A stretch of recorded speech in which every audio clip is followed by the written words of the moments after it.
So as we know, physical activity is very important. Physical activity is that any movement that you produce with your muscles, and exercise is just a subset of it. So physical activity includes walking, running, jogging like exercise, but it also includes gardening, taking the stairs, walking to your bus stop, taking community transit, all those kind of things.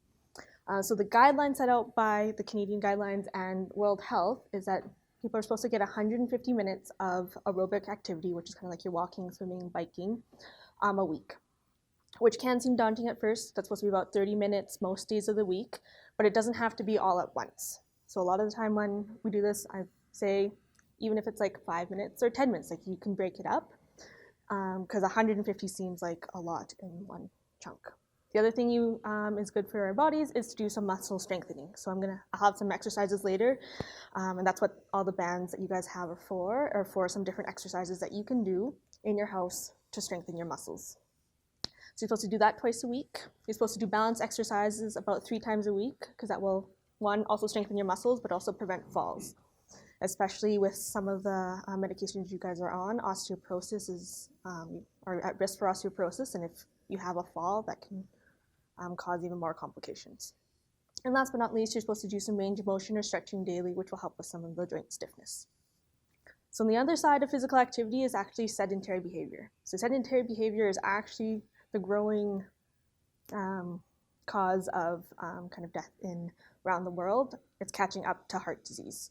So sedentary behavior is just any waking activity that you're kind of sitting or lying down that you're not using a lot of energy. They quantify it as 1.5 METs, which is about 1.5 calories per kilogram of your weight per hour. So sitting is 1.3, whereas standing brings you up to 1.8. So just throughout your day, if you stand at your desk for 5 more minutes instead of sitting, or if you have one of those sit-to-stand desks, so you can do that, or if you just go for a walk, any of those things to break up that sedentary behavior is shown to have good health benefits.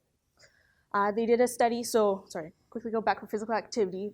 Did a study about how lupus population is meeting these requirements or not.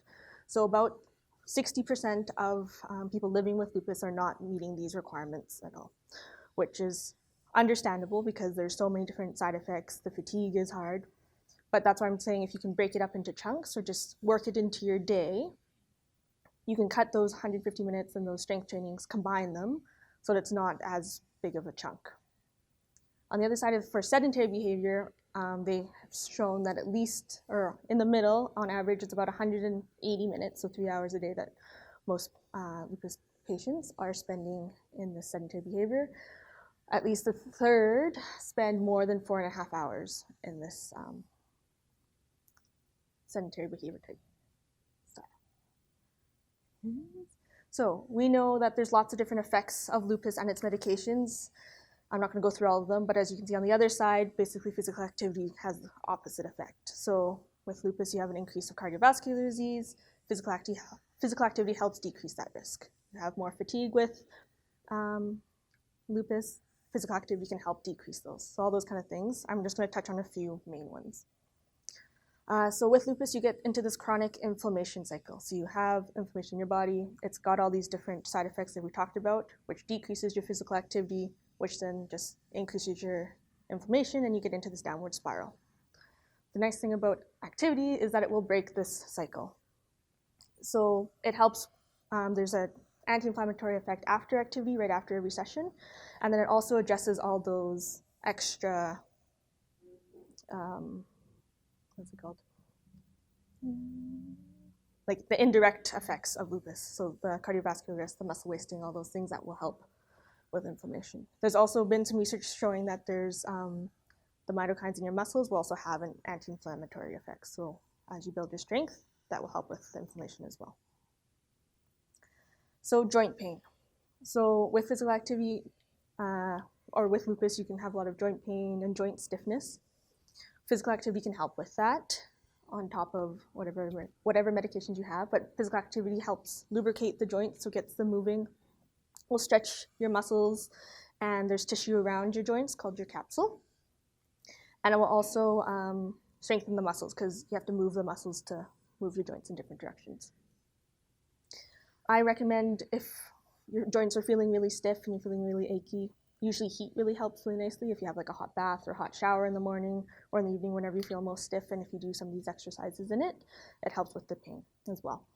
If your joints are, well, on the other side, if your joints feel like they're hot and swollen, they're really painful, that's when I usually recommend ice. So depending on where you are in your flare-ups for your joints will dictate what you want to do.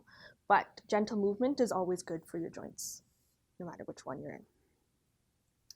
So I just have some examples of some exercises that you can do. I think with lupus, most of your joint stiffness is worse in the morning. So most of these are just nice, easy bed exercises that you can do in the morning before you get out of bed just to warm up your muscles. But we can do them here sitting to start because most of you guys are sitting and we'll be a little bit active. So the first one's called the butterfly. So I want everyone to put their hands behind their head. And you're just going to let your elbows fall out to the side. You feel a little bit of stretch in the front and you feel it in your shoulders, and then you just let your elbows come back forward. And then you just let them come out and come back forward. So you can just do 10 of those. That's 3. And you can go at whatever pace as you want. Slower is nice, or slower is better just to work your muscles, and it can be relaxing. If you want to do it with your breath, you can breathe out as you come in and take a deep breath in when your elbows come out. Okay. The next one is a snow angel, which is this one down here. So it's when you're lying on your bed and you're just moving your arms up above your head, just like when you're a kid making a snow angel in the snow. The nice thing about doing this in your bed is that your arms will be supported the whole time. So it's not as much stress on your shoulders. The third one here is just some rotations in your spine. So if you have severe osteoporosis and you've been told not to do any twisting, bending, that kind of thing, then don't do that exercise. But I find it's a good way to warm up your spine. So you're just lying on your back with your knees bent, and you're just letting your knees fall out to one side and to the other side. If you want to do it while you're sitting, it kind of looks the same. You're just sitting like this, and then you can either rotate your body side to side, nice and slow and controlled, or you can just move your legs side to side. If you're in a rolly chair with wheels, it makes it a little bit easier. Last but not least is the heel slide. So just lying on your back.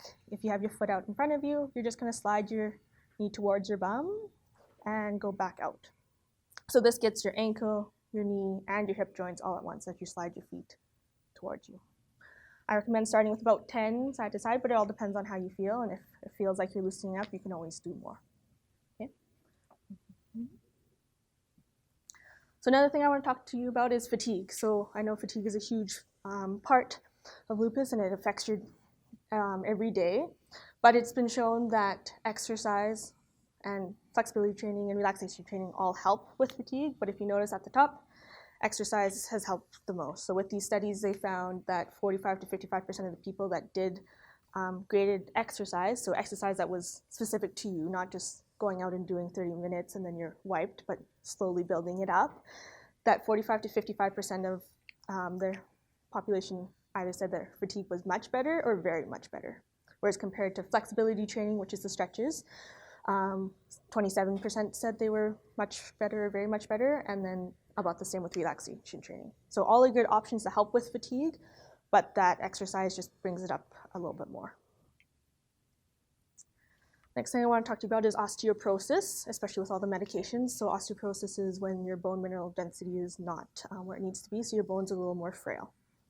Bones adapt and build based on the stresses that you put on them. So when you're walking, that force that you put into the ground and the ground forces back into you will help you build bones in that direction. If you use your muscles, the muscles pull on your bones to help build bones in that direction. So the main things we like to do is weight-bearing exercises, so putting weight through those bones, like walking, and then strengthening, so the muscles are pulling on it. I'm going to talk about some aerobic exercises that will help with, and my exercises will help with building some bones as well. The other thing with bone density they have to be aware of is that a lot of the time in your spine, if that becomes weak, if you have a poor posture, which is kind of these ones in the middle, you have more strain on your spine. So if the more you're coming forward like this, there's more strain on the front of your vertebra, which can cause some fractures. So you want to come in a nice, tall posture. So I'm going to get everyone to stand up, and we're just going to do a nice posture exercise. So I just want everyone to stand if they can. You're going to have your feet about hip width apart. You're going to think about pressing your feet into the floor and kind of feeling the ground pushing back up into you. You're going to look straight ahead. You're going to think about a string being pulled through the top of your head, so you're going to be as tall as you can. But you want to make sure that your head is not tilting up, that it's just coming from the base of your skull. And then you just want to make sure that you're bringing your chest up a little bit, but your shoulders aren't coming up. So this is a nice straight posture. This keeps everything in good alignment so that when gravity is pulling on your spine, it's kind of right along your spine. Okay? So you can have a seat again. What can physiotherapy do for you? So there's a bunch of different things that we can do. The main things, like for lupus specific things, is that we can help if you have any active joints that are really hot or swollen and painful. We can help with those with different techniques to help with pain or modalities. We can provide different assistive devices if you're having troubles because of the pain, or you can't grip, like you can't open a jar, there's things for that, or doorknobs or things like that. Joint protection, if you notice that your joints are, with the inflammation in your joints, sometimes the joints can get damaged, so then you need sometimes a splint or exercises to help protect your joints so they're in a good alignment.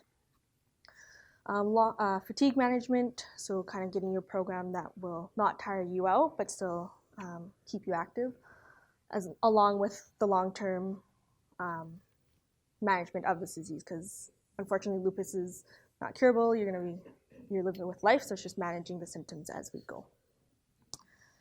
In the long run, what will turn out to be will be an individualized rehab plan with some aerobic, with some stretching, with some strengthening, all tailored to you, and then adapting as you need. The other thing, like all physios, if you have any injuries during your daily life, if you like roll and sprain your ankle, we can help with that, or if you feel like you pull a muscle, anything with your muscles and bones is what physios are good with. So talking about aerobic activities that you can fit into your life.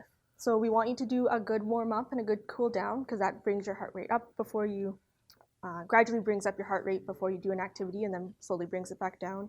Gets your muscles warmed up a bit to help decrease the risk of injury while you're exercising, and then also helps them cool down so you'll feel a little less stiff.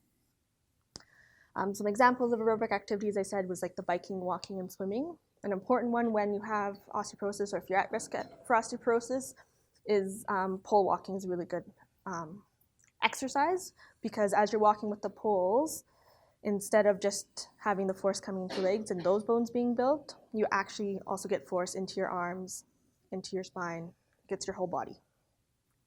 That's a issue with kind of swimming and biking, is there's not that same force coming back into your bones to help build the bones for osteoporosis, but you pick an activity that you enjoy. You want to pick something that you're going to do, something you can do with friends, something that just gets your heart rate up a little bit, but you can still talk and breathe.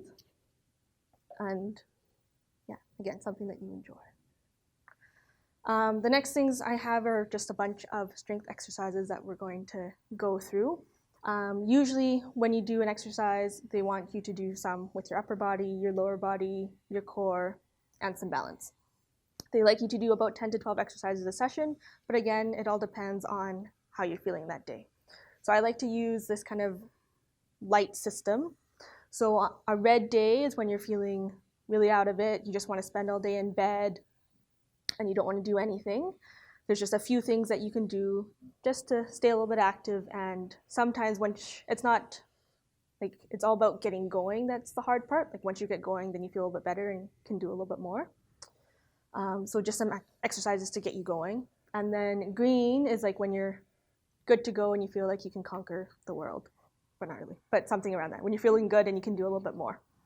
It's shown that if you do more when you're feeling good, it can decrease the number of flare-ups you have potentially, and then also either decrease the intensity of them or decrease the duration of them. So when you're feeling good, you want to be more active, but on the other hand, you also have to listen to your body. Like, you all know your body the best, and you know what it can do and what it can handle. And it's going to change day to day. You might feel great one day and not so great the other day, and it's okay. So our first exercise, we're going to grab the bands. This one you can do standing, sitting, it doesn't really matter, but since everyone's sitting, we'll start sitting. Now you might need someone to hang onto your band for you, but you can tie it to your table leg or a doorknob or something like that. But for us, while we're sitting here, the easiest way to do is just put it underneath your feet like this. Yeah, good. You already know how to adapt. So what you're going to do is you're going to pull your elbows back beside you and squeeze your shoulder blades together. And then slowly come back. So this is working your muscles behind in your back. It will help with posture and protect your shoulders. So you just want to go nice and slow and controlled.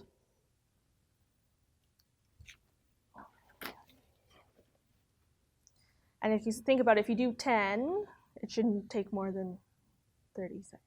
But you go at your own pace, and this is something easy that you can incorporate in your day. So if you're sitting at your desk, if you have this band, take a 30-second break and do about 10. Or take a 30-second break and see how many you can do in 30 seconds. It might be 10, it might be 8. It just depends on your own pace. Okay? So I wrote the main things you want to do. You want to anchor it in front of you like we did with your feet. You want to pull the band towards your chest, but keeping your shoulders down. If your shoulders come out, then you're just working different muscles.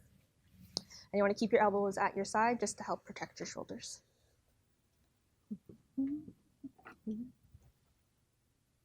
The next one is a hamstring curl. So this one's going to be working your leg muscles. So this one you don't have to have a band, but this one shows a band. But even if you don't have your band and just at work, if you just want to straighten your leg nice and slowly and come on back slowly, the slower you go, the harder it will be. And if you don't let your foot touch on the ground, your muscle has to hold your leg up. So you should start to feel it in your leg after, I don't know, I feel it after 3 or 4. If you want more of a resistance, what you can do with these bands, which is nice, is you can just tie a loop in one.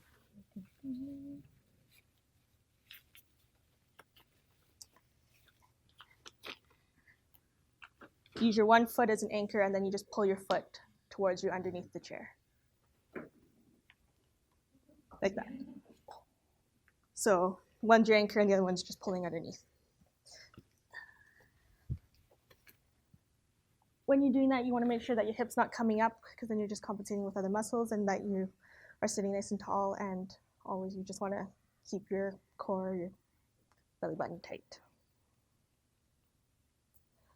This one we won't do because it's lying on the ground, but this one's called a clam shell. So this is helping with your hip stabilizing muscles. So if you have a stable base at your hips, you'll protect your back, and you'll be able to transfer force through your legs up your back.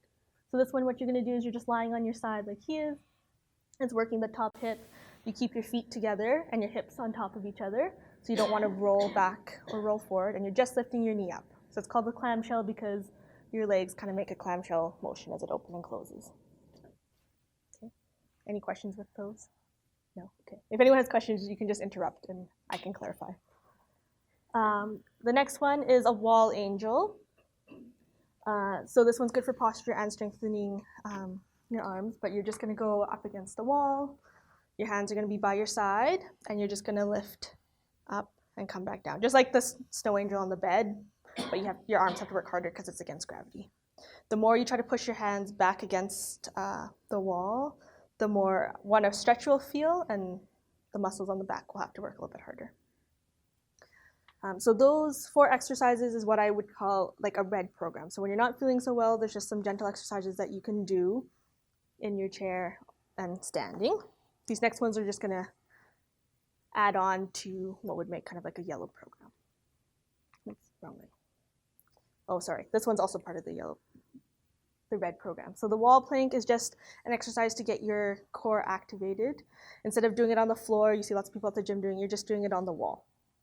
So you put your arms against the wall, if this is the wall, and then you just lean forward a bit, and you will have to use your core muscles to make sure that your hips don't kind of sag towards the wall or come up. And you just want to be a nice straight line.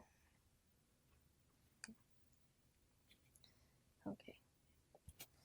So the next exercise is a wall push-up. This one's really good for, this is a good weight-bearing exercise to load the bones in your arms.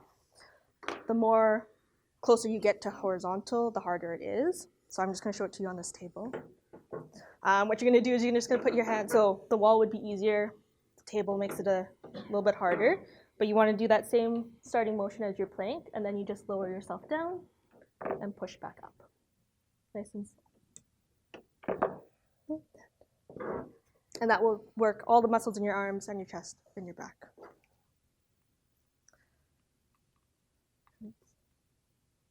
Okay. Bridging is another exercise that you can do in bed. This will help with your hip stabilizers as well and your core. And this also is a good functional exercises if you have troubles like moving in bed. This is an easy one. If you just bend your knees, your feet are on the bed, you lift your hips up, and then you can move your hips side to side if you need to move in your bed. But you're just going to squeeze your bum muscles, lift your hips up off the ground, hold it for a couple seconds, and lower it back down. The higher you lift, the harder it is. But if you just need something simple, if even just squeezing your bum and lifting your hips, just so a piece of paper can slide underneath, if that's how you feel today, that's all you have to do. This is another core exercise to work the front. Basically, you're just moving one arm above your head and putting one leg down at the same time.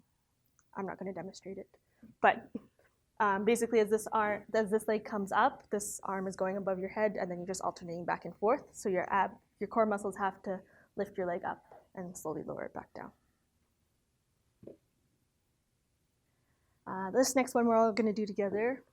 So this is another arm exercise to work the front of your arm and part of your shoulder. So it's easiest probably just to stand on one, just doing it one arm at a time. You can sit or stand, it doesn't really matter. What you're going to do, just have it loose at the bottom, but you're just going to bring your arm up towards your shoulder and then push up. Good, and then come on back down. Let's do 5 of them. So come up and push and slowly come back down. So you want to make sure that on the way back down that you're coming slowly and not just letting the elastic pull you down, so that your muscles are working both ways.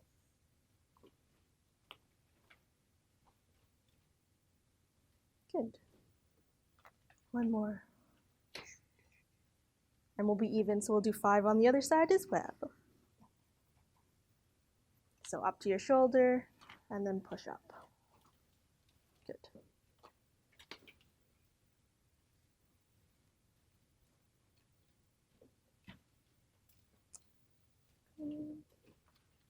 I'm really bad at counting, so we'll do maybe one more. Oh. Good. Okay. This next one is, so that was working the front of your arm and some of your shoulder muscles. This exercise is specific for the back of your arm. So when you're sitting, you can just hold like across your body, the anchor of your band, and then you're just going to straighten your elbow down towards your hip, and then slowly come back up.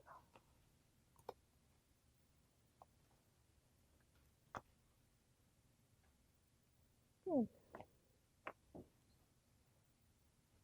That makes sense for everyone? Anyone have questions? No. And then we're going to do it on the other side to make sure that we're even. So again, anchored at your shoulder, and then you're just going to bend and straighten your elbow. The nice thing about these elastics is that if you need it to be easier that day, you just have more slack in the elastic. And if you want it to be harder, then you just tighten it up. The other thing with the bands is if like one strand is too easy, if you want to, depending on the exercise, if you want to fold it in half, then it's double the resistance as well. Okay, this next one's a good exercise for your legs. So we're going to do it all together. But what you're going to do is you're going to have your feet about hip width apart. If you need to use your hands to push off the chair, you can. If you want more of a leg workout, then just cross your arms. Basically what you're going to do is you're going to lean forward a little bit, push through your feet, and stand back up. Okay? So I'm going to time us for 30 seconds. I'll let you know when to start. I'm going to see how many you can do. Okay. Ready? And go. So you can just go at your own pace, standing up nice and tall and sitting back down.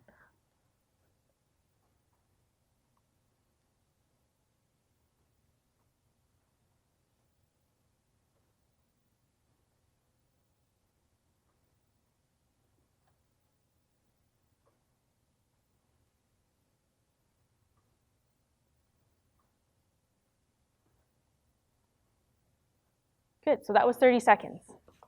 So if you have 30 seconds in your day, you can do one exercise. Easy as that. Okay, the next exercise is good for your balance and also for your legs. If you need to hang on to a counter or your chair, you can do that, but we're also going to do this one. So what you're going to do, if you need to hang on to your chair for balance, you can, but you're just going to push through your toes and come up so that your heels come off the ground, and then come back down. So you can do this one also for 30 seconds, starting now. Just going to push up and come on back down.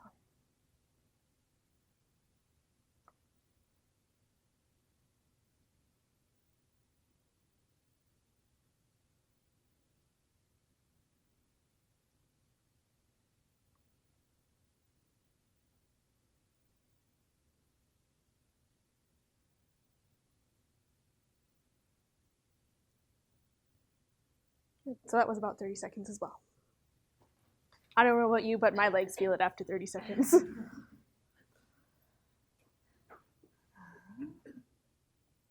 This last one is a core exercise. So this one is best if you have a partner, or you can tie it again to like a doorknob or something like that. Heather, can you be my partner?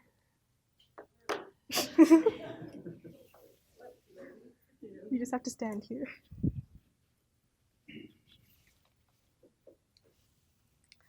So you can stand facing this way too. We'll do it at the same time. So basically, the band is going to feel like it's pulling you towards wherever you're anchoring it, and you're going to resist that pull. So you don't have to move through your spine at all, but your core muscles are working to stop you from turning, if that makes sense.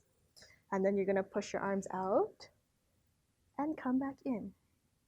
So as your arms go out, it's going to be harder because the lever is longer as it's pulling you that way.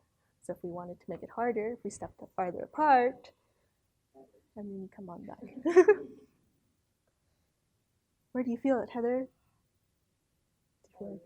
Yeah. So those are the muscles that are working to stop her from turning this way. So you want to do it one set this way, and then we would switch sides. Coordinate with your partner. And then you'd want to do some on the other side, just to work both sides. How your hands like. No, if you have shoulder issues and it's hard on your arms to go straight out, you can go down at a bit of an angle. It just changes the force of it.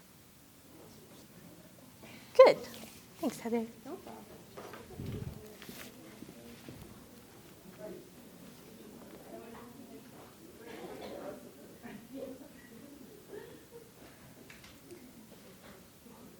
Okay, I should have labeled these better, but just to quickly go through, those are all the strength exercises I have.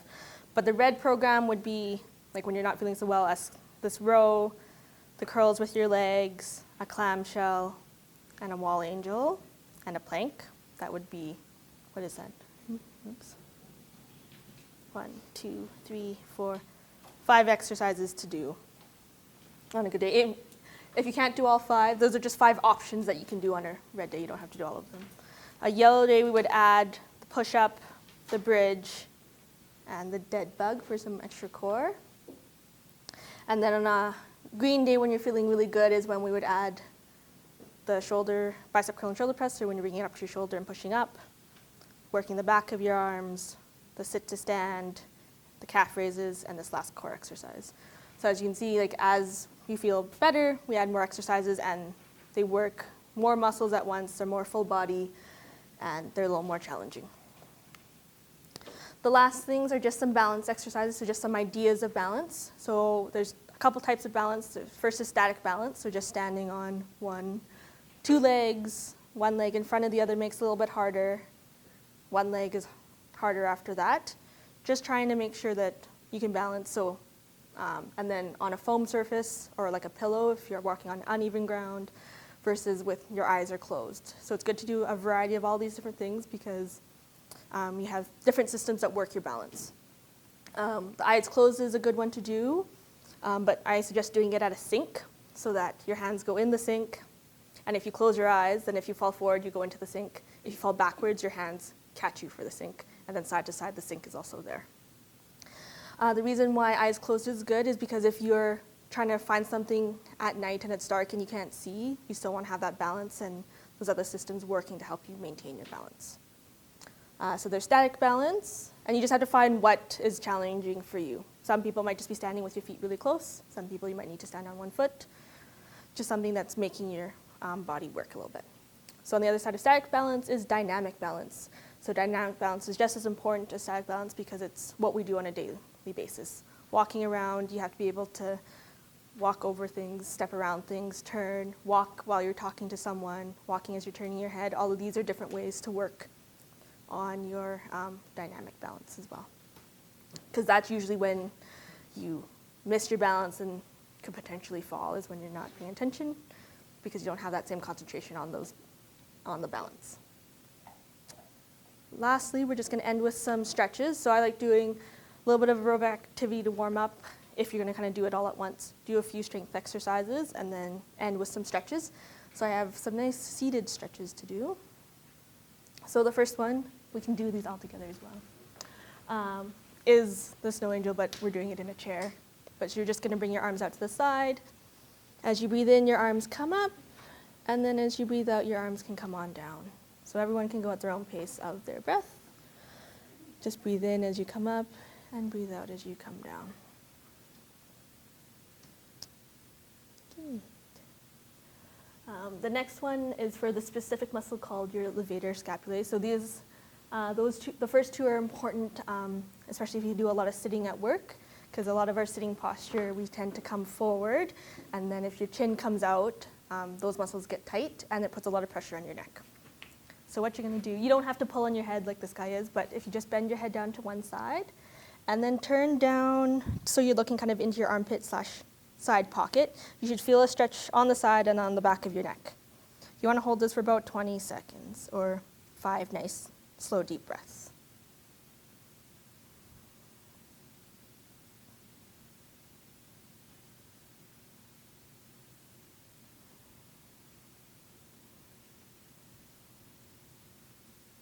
And then we can come up the middle, and so we're equal, we'll go to the other side, so to the side, and then looking down.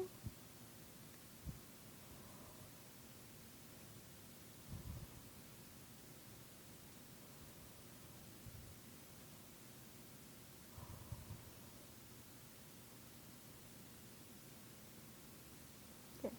A nice side stretch while you're sitting is you can either let your arm go down one side and reach over, or if you want to use both arms and reach over, that works as well. But you should just feel it on the side that you're leaning away from. And the same thing, you want to hold it for about 20 seconds or 5 nice deep breaths. And if any of these are causing pain, you can stop, but you should feel a little bit of a pull is normal.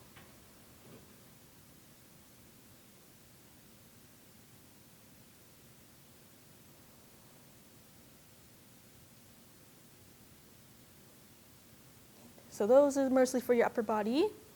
These next ones are for your legs. So your hip flexors are muscle that gets tight, especially if we're sitting a lot, that are just in the front of your legs.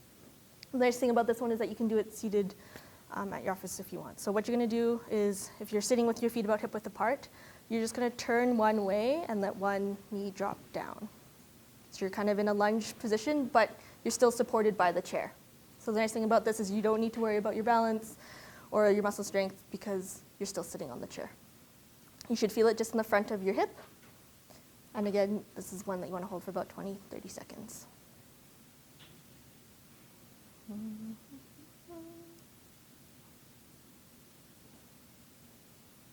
then if you want to turn and then go the other way.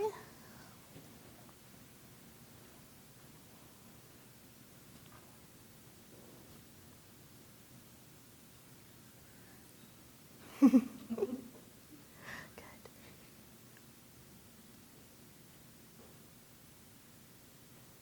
Okay. The next muscle is called your piriformis muscle. This is muscle that gets tight in your hips. So what you're going to do is you're just going to cross one leg over the other. And if you lean forward and push that knee down, you should feel it on the side that's crossed. So the farther you lean or the more you push your leg down, the more of a stretch it will be. You just want something that's a nice pull.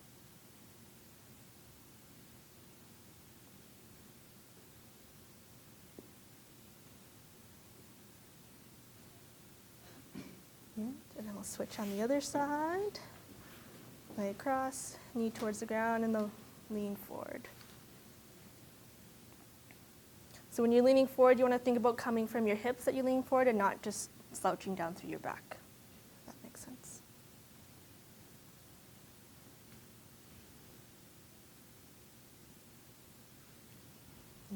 So for the back of your legs, you're just going to stick your one leg out in front of you, pull your toes towards your nose, and then as you lean forward, you should feel a nice stretch all the way down the back of your leg.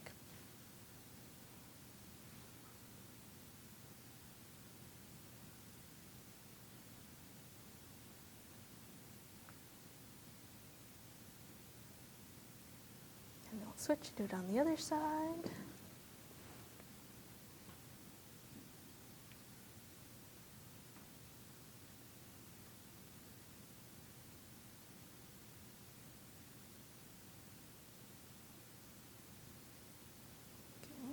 Okay, and the last one is for your calves, so your lower leg down here. If you want to stand up, if you just put your hands against like a wall or a chair, and you're going to go into a lunging type position, your back foot is going to stay on the ground as you lean forward.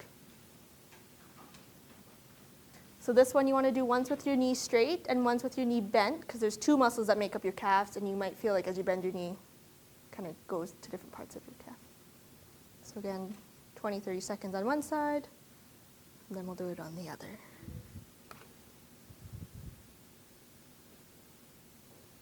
So then you can switch sides.